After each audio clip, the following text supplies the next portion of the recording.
ओम विष्णवे नमः। ओम नमो भगवते वासुदेवाय नमः। ओम बृहस्पति नमः। आज बृहस्पतिवार का दिन है और आज आप सभी सुनेंगे श्री बृहस्पतिवार व्रत कथा। भारतवर्ष में एक प्रतापी और दानी राजा राज्य करता था। वह नित्य गरीबों और ब्राह्मणों की सहायता करता था। यह बात उसकी रानी को अच्छी नहीं लगती थी। वह ना ही गरीबों को दान देती, ना ही भगवान का पूजन करती थी और राजा को भी दान देने से मना किया करती थी। एक दिन राजा शिकार खेलने वन को गए हुए थे, तो रानी महल में अकेली थी। उसी समय बृहस्पति देव साधु वेश में राजा के महल में भिक्षा के लिए गए और भिक्षा मांगी। रानी ने भिक्षा देने से इनकार किया और कहा, हे साधु महाराज, मैं तो दान पुण्य से तंग आ गई हूँ। मेरा पति सारा धन लुटाते रहते हैं। मेरी इच्छा है कि हमारा धन नष्ट हो जाए, फिर ना रहेगा बांस, ना बजेगी बांसुरी। साधु ने कहा, देवी तुम तो बड़ी विचित्र हो। धन संतान तो सभी चाहते हैं, पुत्र और लक्ष्मी तो पापी के घर भी होने चाहिए। यदि तुम्हारे पास अधिक धन है तो भूखों को भोजन दो, प्यासों के लिए प्याऊ बनवाओ, मुसाफिरों के लिए धर्मशालाएं खुलवाओ।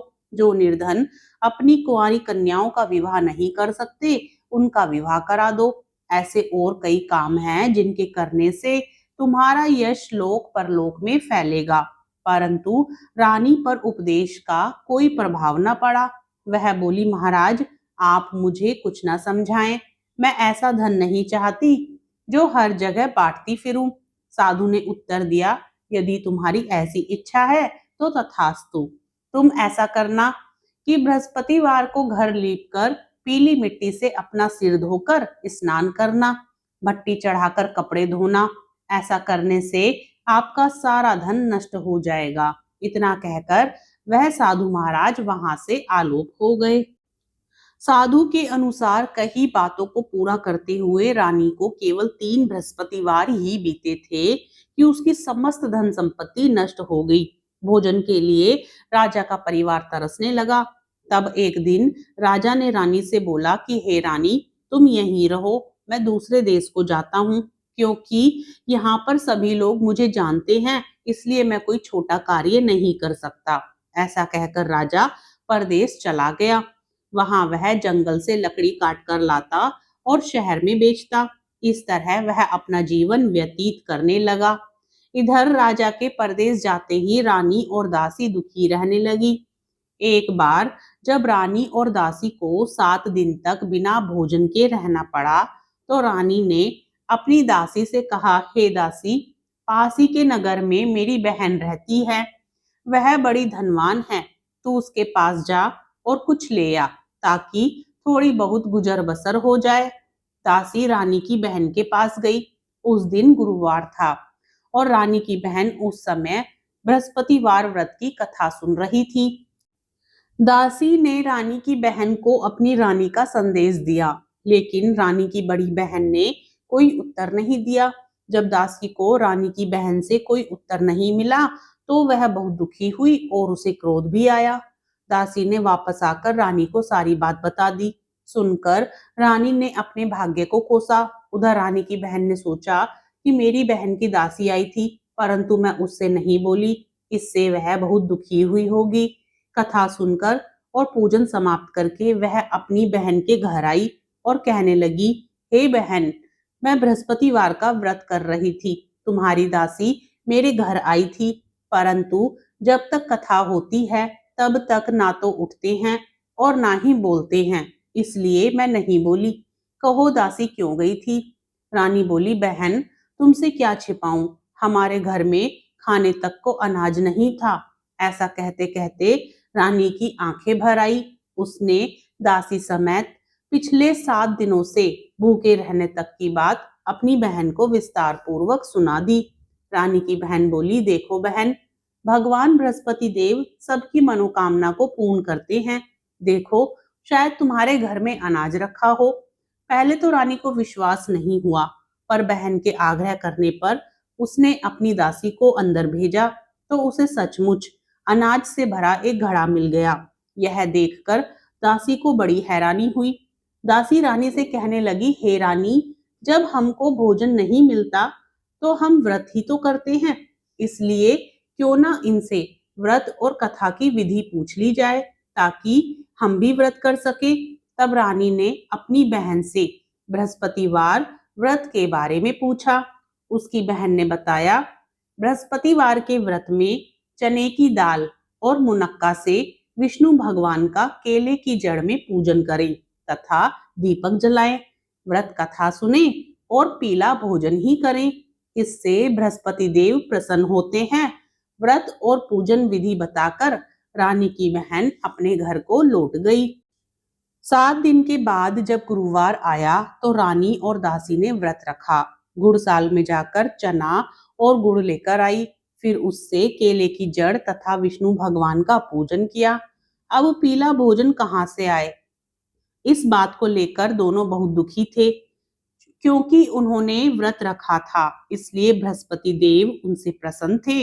इसलिए वे एक साधारण व्यक्ति का रूप धारण कर 2 थालों में सुंदर पीला भोजन दासी को दे गए। भोजन पाकर दासी प्रसन्न हुई और फिर रानी के साथ मिलकर भोजन ग्रहण किया। उसके बाद वे सभी गुरुवार को व्रत और पूजन करने लगी। बृहस्पति भगवान की कृपा से उनके पास फिर से धन संपत्ति आ गई, परंतु रानी फिर से पहले की तरह आलस्य करने लगी। तब दासी बोली, देखो रानी, तुम पहले भी इस प्रकार आलस्य करती थी। तुम्हें धन रखने में कष्ट होता था, इस कारण सभी धन नष्ट हो गया, और अब जब भगवान बृहस्पति की कृपा से धन मिला है तो तुम्हें फिर से आलस्य होता है। रानी को समझाते हुए दासी कहती है कि बड़ी मुसीबतों के बाद हमने यह धन पाया है, इसलिए हमें दान पुण्य करना चाहिए, भूखे मनुष्यों को भोजन कराना चाहिए और धन को शुभ कार्यों में खर्च करना चाहिए, जिससे तुम्हारे कुल का यश बढ़ेगा, स्वर्ग की प्राप्ति होगी और पितृ प्रसन्न होंगे। दासी की बात मानकर रानी अपना धन शुभ कार्यों में खर्च करने लगी, जिससे पूरे नगर में उसका यश फैलने लगा। उधर दूसरी तरफ राजा जंगल में बहुत दुखी होकर एक दिन एक पेड़ के नीचे आसन जमाकर बैठ गया। वह अपनी दशा को याद करके व्याकुल होने लगा। बृहस्पतिवार का दिन था। एकाएक उसने देखा कि निर्जन वन में एक साधु प्रकट हुए। वह साधु वेश में स्वयं बृहस्पति देवता थे। लकड़हारे के सामने आकर बोले, हे लकड़हारे, इस सुनसान जंगल में तू चिंता मग्न क्यों बैठा है? लकड़हारे ने दोनों हाथ जोड़कर प्रणाम किया और उत्तर दिया, महात्मा जी, आप सब कुछ जानते हैं, मैं क्या कहूँ। यह कहकर रोने लगा और साधु को अपनी आत्म कथा सुनाई। महात्मा जी ने कहा, तुम्हारी स्त्री ने बृहस्पतिवार के दिन बृहस्पति भगवान का निरादर किया है, जिसके कारण रुष्ट होकर उन्होंने तुम्हारी यह दशा कर दी। अब तुम चिंता को दूर करके मेरे कहने पर चलो, तो तुम्हारे सब कष्ट दूर हो जाएंगे और भगवान पहले से भी अधिक संपत्ति देंगे। तुम बृहस्पतिवार के दिन कथा किया करो। 2 पैसे के चने मुनक्का लाकर उसका प्रसाद बनाओ और शुद्ध जल से लोटे में शक्कर मिलाकर अमृत तैयार करो। कथा के पश्चात अपने सारे परिवार और सुनने वाले प्रेमियों में अमृत व प्रसाद बांटकर आप भी ग्रहण करो। ऐसा करने से भगवान तुम्हारी सब मनोकामनाएं पूरी करेंगे। साधु के ऐसे वचन सुनकर लकड़हारा बोला, हे प्रभु, मुझे लकड़ी बेचकर इतना पैसा नहीं मिलता जिससे भोजन के उपरांत कुछ बचा सकूं। मैंने रात्रि में अपनी स्त्री को व्याकुल देखा है। मेरे पास कुछ भी नहीं जिससे मैं उसकी खबर मंगा सकूं। साधु ने कहा, हे लकड़हारे, तुम किसी बात की चिंता मत करो। बृहस्पतिवार के दिन तुम रोजाना की तरह लकड़ियां लेकर शहर को जाओ। तुमको रोज से दुगना धन प्राप्त होगा, जिससे तुम भली भांति भोजन कर लोगे तथा बृहस्पति देव की पूजा का सामान भी आ जाएगा। इतना कहकर साधु अंतर ध्यान हो गए। धीरे धीरे समय व्यतीत होने पर फिर वही बृहस्पतिवार का दिन आया। लकड़हारा जंगल से लकड़ी काटकर किसी शहर में बेचने गया। उसे उस दिन और दिन से अधिक पैसा मिला। राजा ने चना गुड़ आदि लाकर गुरुवार का व्रत किया। उस दिन से उसके सभी कलेश दूर हुए। परंतु जब दोबारा गुरुवार का दिन आया तो बृहस्पतिवार का व्रत करना भूल गया। इस कारण बृहस्पति भगवान नाराज हो गए।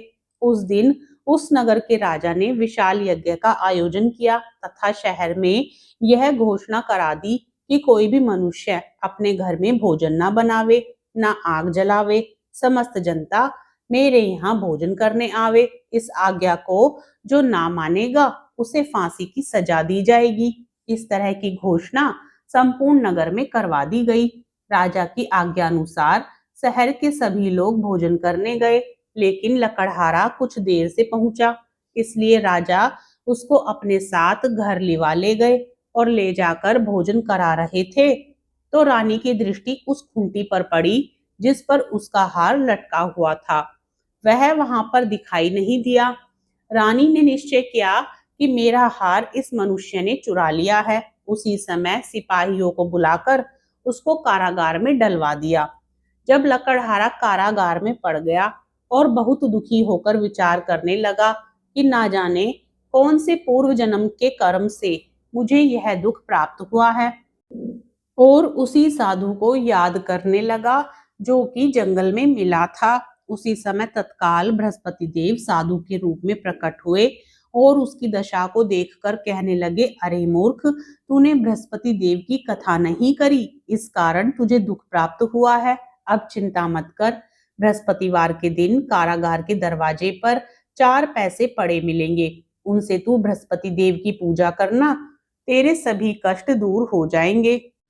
बृहस्पतिवार के दिन उसे 4 पैसे मिले। लकड़हारा ने कथा कही। उसी रात्रि को बृहस्पति देव ने उस नगर के राजा को स्वप्न में कहा, हे राजा, तुमने जिस आदमी को कारागार में बंद कर दिया है वह निर्दोष है, वह राजा है, उसे छोड़ देना। रानी का हार उसी खूंटी पर लटका है। अगर तू ऐसा नहीं करेगा तो मैं तेरे राज्य को नष्ट कर दूंगा। इस तरह रात्रि के स्वप्न को देखकर राजा प्रातःकाल उठा और खूंटी पर हार देखकर लकड़हारे को बुलाकर क्षमा मांगी तथा लकड़हारे को योग्य सुंदर वस्त्र आभूषण देकर विदा कर दिया।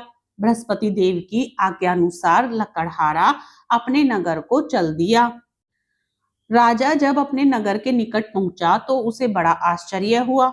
नगर में पहले से भी अधिक बाग, तालाब, कुएं तथा बहुत सी धर्मशाला, मंदिर आदि बन गई हैं। राजा ने पूछा, यह किसका बाग और धर्मशाला है? तब नगर के सब लोग कहने लगे, यह सब रानी और बांदी के हैं। तो राजा को आश्चर्य हुआ और गुस्सा भी आया। तब रानी ने यह खबर सुनी कि राजा आ रहे हैं तो उन्होंने बांदी से कहा कि हे दासी, देख, राजा हमको कितनी बुरी हालत में छोड़ गए थे। हमारी ऐसी हालत देखकर वह लौट न जाएं, इसलिए तू दरवाजे पर खड़ी हो जा। आज्ञा अनुसार दासी दरवाजे पर खड़ी हो गई। राजा आए तो उन्हें अपने साथ लिवा लाई। तब राजा ने क्रोध करके अपनी रानी से पूछा कि यह धन तुम्हें कैसे प्राप्त हुआ? तब उन्होंने कहा, हमें यह सब धन बृहस्पति देव के इस व्रत के प्रभाव से प्राप्त हुआ है। राजा ने निश्चय किया कि 7 रोज बाद तो सभी बृहस्पति देव का पूजन करते हैं, परंतु मैं प्रतिदिन दिन में 3 बार कहानी तथा रोज व्रत किया करूंगा। अब हर समय राजा के दुपट्टे में चने की दाल बंधी रहती तथा दिन में 3 बार कहानी कहता। एक रोज राजा ने विचार किया कि चलो अपनी बहन के यहाँ हो आवे। इस तरह निश्चय कर राजा घोड़े पर सवार हो अपनी बहन के यहाँ को चलने लगा। मार्ग में उसने देखा कि कुछ आदमी एक मुर्दे को लिए जा रहे हैं। उन्हें रोककर राजा कहने लगा, अरे भाइयों, मेरी बृहस्पति देव की कथा सुन लो। वे बोले, लो, हमारा तो आदमी मर गया है, इसको अपनी कथा की पड़ी है। परंतु कुछ आदमी बोले, अच्छा कहो, हम तुम्हारी कथा भी सुनेंगे। राजा ने दाल निकाली और जब कथा आधी हुई थी कि मुर्दा हिलने लग गया, और जब कथा समाप्त हो गई तो राम राम करके मनुष्य उठकर खड़ा हो गया। आगे मार्ग में उसे एक किसान खेत में हल चलाता मिला। राजा ने उसे देख और उससे बोले, अरे भैया, तुम मेरी बृहस्पतिवार की कथा सुन लो। किसान बोला, जब तक मैं तेरी कथा सुनूंगा तब तक 4 हरैया जोत लूंगा। जा, अपनी कथा किसी और को सुनाना। इस तरह राजा आगे चलने लगा। राजा के हटते ही बैल पछाड़ खाकर गिर गए तथा किसान के पेट में बड़ी जोर का दर्द होने लगा। उस समय उसकी माँ रोटी लेकर आई। उसने जब यह देखा तो अपने पुत्र से सब हाल पूछा और बेटे ने सभी हाल कह दिया। तो बुढ़िया दौड़ी दौड़ी उस घुड़सवार के पास गई और उससे बोली कि मैं तेरी कथा सुनूंगी, तू अपनी कथा मेरे खेत पर चलकर ही कहना। राजा ने बुढ़िया के खेत पर जाकर कथा कही, जिसके सुनते ही वह बैल उठ खड़े हुए तथा किसान के पेट का दर्द भी बंद हो गया। राजा अपनी बहन के घर पहुंचा। बहन ने भाई की खूब मेहमानी की। दूसरे रोज प्रातःकाल राजा जगा तो वह देखने लगा कि सब लोग भोजन कर रहे हैं। राजा ने अपनी बहन से कहा, ऐसा कोई मनुष्य है जिसने भोजन नहीं किया हो? मेरी बृहस्पतिवार की कथा सुन ले। बहन बोली, हे भैया, यह देश ऐसा ही है कि पहले यहाँ लोग भोजन करते हैं, बाद में अन्य काम करते हैं। अगर कोई पड़ोस में हो तो देख आऊं। वह ऐसा कहकर देखने चली गई, परंतु उसे कोई ऐसा व्यक्ति नहीं मिला जिसने भोजन ना किया हो। अतः वह एक कुम्हार के घर गई जिसका लड़का बीमार था। उसे मालूम हुआ कि उनके यहाँ 3 रोज से किसी ने भोजन नहीं किया है। रानी ने अपने भाई की कथा सुनने के लिए कुम्हार से कहा। वह तैयार हो गया। राजा ने जाकर बृहस्पतिवार की कथा कही, जिसको सुनकर उसका लड़का ठीक हो गया। अब तो राजा की प्रशंसा होने लगी। एक रोज राजा ने अपनी बहन से कहा कि हे बहन, हम अपने घर को जाएंगे, तुम भी तैयार हो जाओ। राजा की बहन ने अपनी सास से कहा। सास ने कहा, हाँ चली जा, परंतु अपने लड़कों को मत ले जाना, क्योंकि तेरे भाई के कोई औलाद नहीं है। बहन ने अपने भैया से कहा, हे भैया, मैं तो चलूंगी, पर कोई बालक नहीं जाएगा। राजा बोला, जब कोई बालक नहीं चलेगा तब तुम ही क्या करोगी? बड़े दुखी मन से राजा अपने नगर को लौट आया। राजा ने अपनी रानी से कहा, हम निर्वंशी हैं, हमारा मुंह देखने का धर्म नहीं है और कुछ भोजन आदि नहीं किया। रानी बोली, हे प्रभु, बृहस्पति देव ने हमें सब कुछ दिया है, वह हमें औलाद अवश्य देंगे। उसी रात को बृहस्पति देव ने राजा से स्वप्न में कहा, हे राजा, उठ, सभी सोच त्याग दे, तेरी रानी गर्भ से है। राजा की यह बात सुनकर बड़ी खुशी हुई। 9वें महीने में उसके गर्भ से एक सुंदर पुत्र पैदा हुआ। तब राजा बोला, हे रानी, स्त्री बिना भोजन के रह सकती है, पर बिना कहे नहीं रह सकती। जब मेरी बहन आवे तुम उससे कुछ मत कहना। रानी ने सुनकर हाँ कर दिया। जब राजा की बहन ने यह शुभ समाचार सुना तो वह बहुत खुश हुई तथा बधाई लेकर अपने भाई के यहाँ आई। तभी रानी ने कहा, घोड़ा चढ़कर तो नहीं आई, गधा चढ़ी आई। राजा की बहन बोली, भाभी, मैं इस प्रकार ना कहती तो तुम्हें औलाद कैसे मिलती? बृहस्पति देव ऐसे ही हैं, जैसी जिसके मन में कामनाएं हैं सभी को पूर्ण करते हैं। जो सद्भावना पूर्वक बृहस्पतिवार का व्रत करता है एवं कथा पढ़ता है अथवा सुनता है, दूसरों को सुनाता है, बृहस्पति देव उसकी सभी मनोकामना पूर्ण करते हैं। भगवान बृहस्पति देव उसकी सदैव रक्षा करते हैं। संसार में जो मनुष्य सद्भावना से भगवान जी का पूजन व्रत सच्चे हृदय से करते हैं तो उनकी सभी मनोकामनाएं पूर्ण करते हैं। जैसी सच्ची भावना से रानी और राजा ने उनकी कथा का गुणगान किया तो उनकी सभी इच्छाएं बृहस्पति देव जी ने पूर्ण की थी। इसलिए पूर्ण कथा सुनने के बाद प्रसाद लेकर जाना चाहिए। हृदय से उसका मनन करते हुए जयकारा बोलना चाहिए। प्रेम से बोलो, बृहस्पति देव भगवान की जय, भगवान विष्णु की जय। कथा सुनने के बाद आरती भी जरूर सुननी चाहिए, तभी कथा का संपूर्ण फल प्राप्त होता है। ओम जय बृहस्पति देवा, ओम जय बृहस्पति देवा, छिन छिन भोग लगाऊं कदली फल मेवा। ओम जय बृहस्पति देवा, तुम पूर्ण परमात्मा, तुम अंतर्यामी, जगत पिता जगदीश्वर, तुम सबके स्वामी।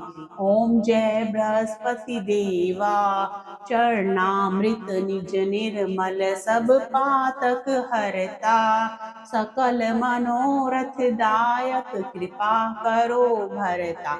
ओम जय बृहस्पति देवा, तन मन धन अर्पण कर जो जन शरण पड़े, प्रभु प्रकट तब होकर आकर द्वार खड़े। ओम जय बृहस्पति देवा, दीन दयाल दयानिधि भक्तन हितकारी, पाप दोष सब हरता भव बंधन हारी। ओम जय बृहस्पति देवा, सकल मनोरथ दायक सब संशय हारो, विषय विकार मिटाओ संतन सुखकारी। ओम जय बृहस्पति देवा, जो कोई आरती तेरी प्रेम सहित गावे, जेठानंद आनंद कर सो निश्चय पावे। ओम जय बृहस्पति देवा, जय बृहस्पति देवा, ओम जय बृहस्पति देवा। प्रेम से बोलिए बृहस्पति देव भगवान की जय। मित्रों, कथा पसंद आए तो वीडियो को लाइक करें, शेयर करें और इस प्रकार की कथाएं सुनने के लिए चैनल को भी जरूर सब्सक्राइब करें।